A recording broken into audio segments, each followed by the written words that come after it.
పేరు రమేష్ అండి. మా మావయ్య గారు యాదగిరి సుబ్బారావు గారు, వీరకుమారి గారు, వాళ్ళ అబ్బాయి మణికంఠ, కోడలు అక్షత. యాక్చువల్గా 2 years బ్యాక్ మా మామయ్య గారు ఇక్కడికి వచ్చినప్పుడు ఒక మంచి సంబంధం వాళ్ళ అబ్బాయికి వస్తే ఇక్కడికి వచ్చి ఒక 600 మెంబర్స్కి ఒక పూట అన్నదానం చేద్దామని అప్పుడే నిశ్చయించుకున్నారు.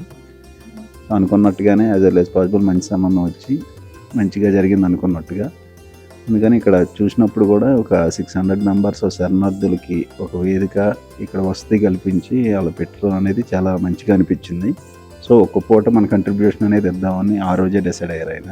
అని అమ్మటినే చూసి ఎంతమందికి ఇక్కడ ఉచితంగా వసతి భోజనం 3 పూటల పెట్టడం అనేది సామాన్యమైన విషయం కాదు. సో అవన్నీ ఆయన దృష్టిలో పెట్టుకుని కనీసం అట్లీస్ట్ ఒక పూట మన వంతుగా మనం సాయం చేద్దామని ఆ రోజు అనుకున్నారు. అనుకుని ఇన్నాళ్ళకే అది ఆ మంచి గడియలు ఈరోజు వచ్చినాయి. అనుకున్నట్టుగా చాలా మంచిగా అనిపించింది. వాళ్ళని చూడడం కానీ పెట్టినప్పుడు కానీ వాళ్ళకి చాలా అనుభూతి కలిగింది. మంచిగా మనవడు కూడా పుట్టాడండి, దేవుడి దయ వల్ల చాలా సంతోషంగా ఉంది. మేము ఆ ఆలోచనాడు అనుకున్నాము పెట్టాలని. భగవంతుడు మాకు ఈ ఆటకి అవకాశం ఇచ్చాడు. ఎలవేళ దేవుడు మమ్మల్ని దీవించమని కోరుతూ అతని ఆరోగ్యంతో మళ్ళీ అవకాశం ఇవ్వమని కోరుకుంటున్నాం. ఓల్డ్ ఏజ్ పీపుల్కి ఇవ్వటం ఒకటే కాదు, మతిస్థిమితం లేని వాళ్ళని చూసుకోవడం అన్నది ఒక మామూలు విషయం కాదు. మేము మామూలుగా ఏదైనా పెట్టాలి అనుకున్నా కూడా ఈ అవకాశం మాకు వచ్చేది కాదు. ఇంతమంది ఒకే చోట పెట్టే అవకాశం కూడా మాకు వచ్చేది కాదు.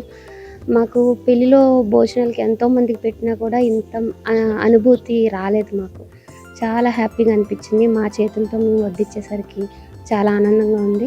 అండ్ ఇంతమందిని చూసుకుంటున్నారు అంటే అది మామూలు విషయం కాదు.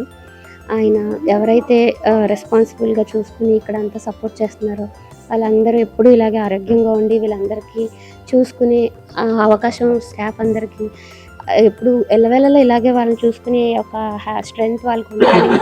అండ్ అందరి సపోర్ట్, ఇంకా ఎవరైనా దాతలు ఉంటే వాళ్ళ సపోర్ట్ వాళ్ళకు ముందుకు రావాలని కోరుకుంటున్నాను. Thank you.